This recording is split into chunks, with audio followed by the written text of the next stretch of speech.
Gege has dropped bombshells after bombshells at the Jujutsu Kaisen exhibition. Like the real reason Gojo, Nanami and Nobara were always meant to die. And I'm here to break down every single detail in this massive revelation. Because that's not all. The author also said he was quite unhappy with his writings. I mean, how can that be the case if most of us think Jujutsu Kaisen has been fire? Well, to begin, let's start with the bad news. Satoru, Gojo and Nobara are not coming back. No, I mean this time they actually dead. All our wishes and theories for Nobara to sneak in, reigniting Jump Kaisen are now in the dust, and Gojo's soul is also put to rest, with the author confirming that the volume 26 cover art was supposed to be Gojo at his funeral. However, stick around for later as I'll reveal the reason behind this decision, because would you believe that the entire story was completely different? The original conception of Jujutsu Kaisen was called Jujutsu Kaisen, where Yuji wasn't even supposed to be the main character. Rather, he just had a supporting role, with some weak relation to Sukuna, not being his twin or nephew at all. Instead, Megumi, who was called Wanibuchi, was the protagonist, with his sister also being introduced as early as chapter 1. But the crazy thing is, Meguna was a thing before it even happened, as Gege wrote the storyboards for Sukuna taking over his body. The one primary difference was that the king gave his vessels devilish horns. He would meet Gojo in an encounter where he was told to buzz off because, Gojo wants to save lives. Sukuna would initially think he's sick or crazy, but similar to the original manga, their rivalry would begin when Sukuna realized he was a sorcerer. In fact, the whole culling games was thought up way earlier than it was initiated, as Jujutsu Kaisen was supposed to be set in that environment from the very beginning. But once Gege reread it, he scrapped the whole idea.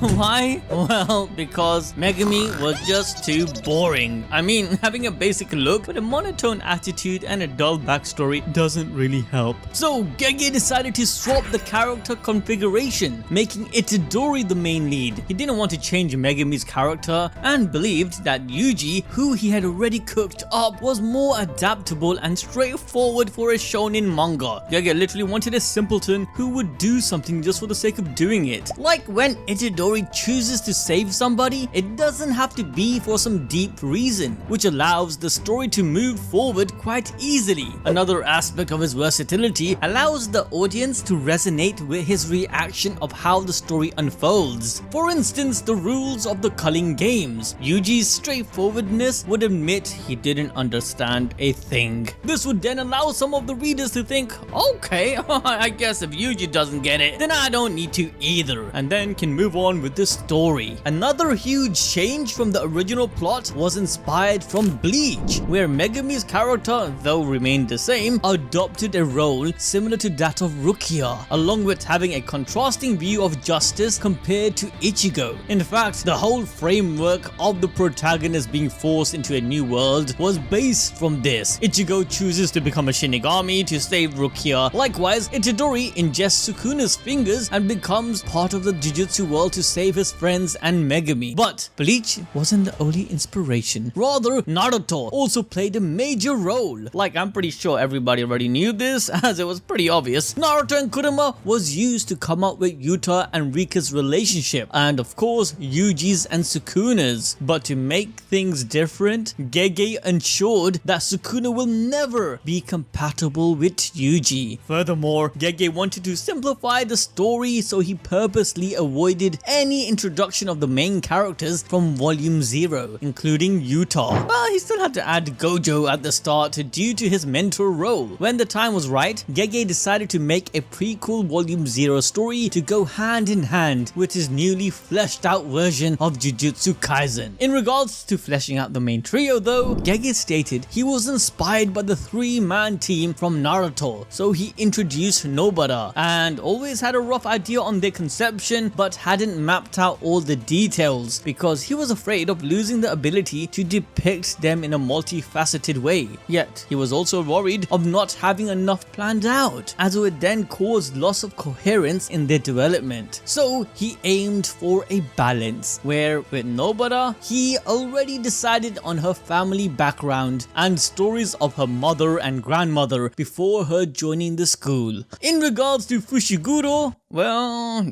yeah, he always wanted Megumi to live in a constant midlife crisis, waiting to engage in a death battle. I've got something up my sleeve you couldn't even possibly expect.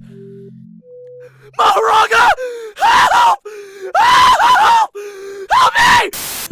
No, but seriously, Megumi was already fleshed out due to his role in Jujutsu Kaisen. As for Itadori, there were several parts which he deemed was important to pre-plan, such as why did Sukuna's fingers exist in the school? So to tie things properly, the idea that everything was orchestrated by Kinjaku came into existence. Other things were actually made up on the fly, like when Gege's editor at the time, Mr. Katayama, asked for Itadori's finishing move, Akutami drew a blank until he eventually thought of the iconic left, right, good night, divergent fist, and then the black flash. In fact, it was originally only supposed to be unique to Itadori, but Gege changed it into being a universal technique where though it had an accidental aspect, it could still be used consecutively, which allowed for a turning point in battle. He liked it so much that he made it to be usable by enemies to help add tension. Gege also wanted to make sure that Yuji wasn't like a typical main shonen lead, who aspired to be someone great like a Hokage or Pirate King. Thematically, the story needed to stay grim and pretty depressing, hence why Itadori right from the beginning questioned his purpose of life and what makes a good death. But hey, Gege isn't completely sadistic, as one of his biggest changes was with Nanami, who instead of being a Jujutsu sorcerer, he was initially conceptualized to be a curse user who killed civilians. What?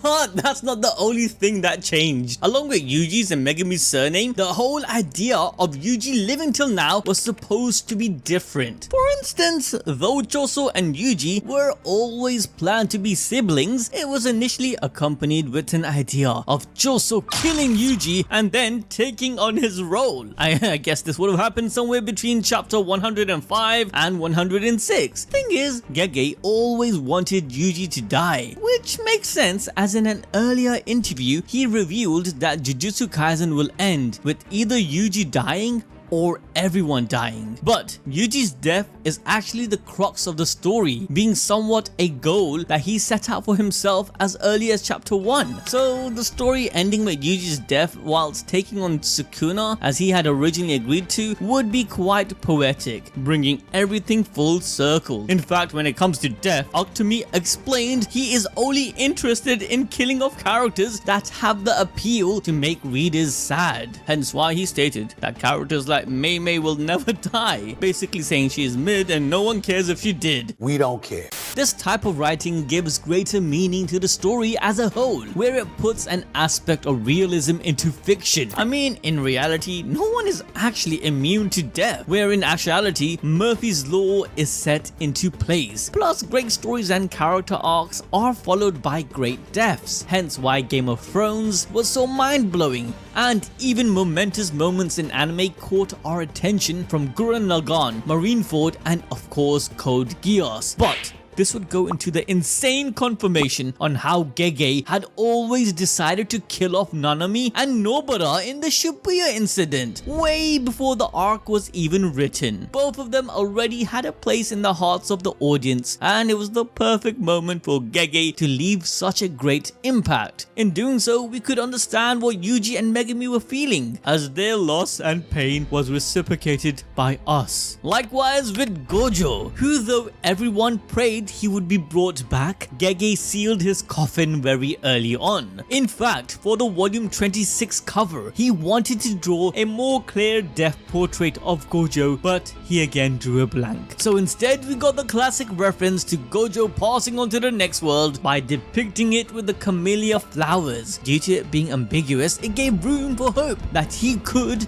come back. However, Gege had always wanted to kill Gojo and never planned for his return. Even Megumi Sukuna using Mahoraga to kill him was decided from the very beginning. This is why we saw constant foreshadowing, with Sukuna's interest to Megumi in chapter 9 when the signs for Mahoraga's existence was first revealed, to then actually being introduced to us in Shibuya, sealing the perfect counter to Gojo's infinity. We of course also had Gojo's own statement about how the previous 10 Shadow and the 6 Eye user killed each other off, and so Sukuna being the one to take advantage of this was all firmly set in place. With that in mind, it's pretty much confirmed Yuji will die too, as Gege doesn't play around with his word, and once he has an idea, he will execute it one way or another. Regardless, Gege also revealed more about how he wanted to switch things up within Jujutsu Kaisen, with 200% Hollow Purple being a prime example. This is because whilst in typical shonen battle manga, when two opponents face off, the actual battle doesn't start until the two combatants are standing together, almost like a boxing match. However, Gege is built different. As we all know by now, he loves when characters gets the jump on another, and so Gege revealed that the basic idea of Sukuna vs Gojo's battle is that there are actually no rules, and that in itself inherently lays down the point about dishonesty. Essentially, this battle was a full-on scrap to the death, and so it makes no sense for the two to wait until they were shaking hands and touching gloves. Thus, Gojo kicked things off from far away because, well, he can.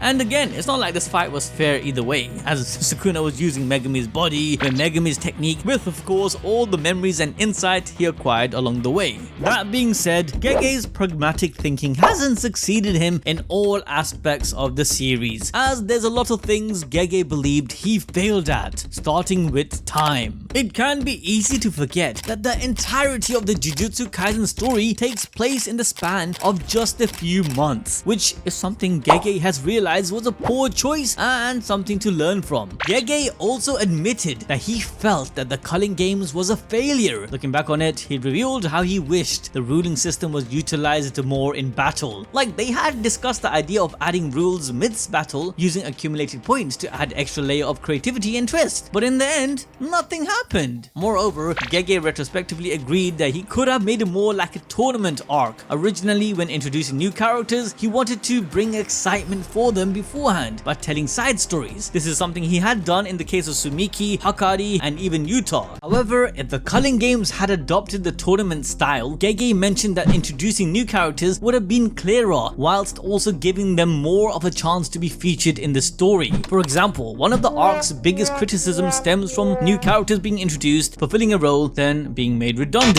Furthermore, Gege explained how this could have opened the door for a Gojo retrieval arc. In spite of this, once Gege had settled on the direction he ended up going with regards to the Culling Games, there was no room for this, as he knew the end of it would always result in the Shinjuku Showdown arc, which was always planned to be the final arc of the series. Nonetheless, Gege's ability to write characters is proven to be something he took pride in when we look at what he said regarding Naoya and Maki's relationship, because he was cooking. When creating Naoya, he wasn't designed with the idea of contrasting Maki alone, because like many things I mentioned before, it was always decided that Maki would slaughter the Zenin from the very beginning of the story, who are renowned for their negative perception. However, that's not to say that Naoya was created just to personify this, as Gege tries to avoid creating characters just because they contrast with their protagonist counterpart, as by doing this too much, it can make the characters boring and predictable. This is actually a very clever thing to avoid, as it's one of the more common criticisms other shonen manga face. For example,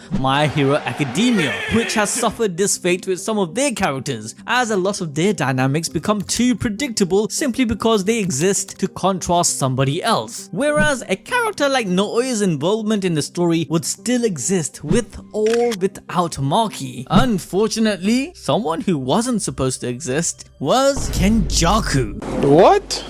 Because whilst the return of Geto as a fake was always planned to be a thing, his actual identity wasn't decided upon until the Shibuya arc began, meaning Gege left what turned out to be a totally monumental aspect of the story pretty late. That's right, it was never Kenjaku at first, but rather Yuki.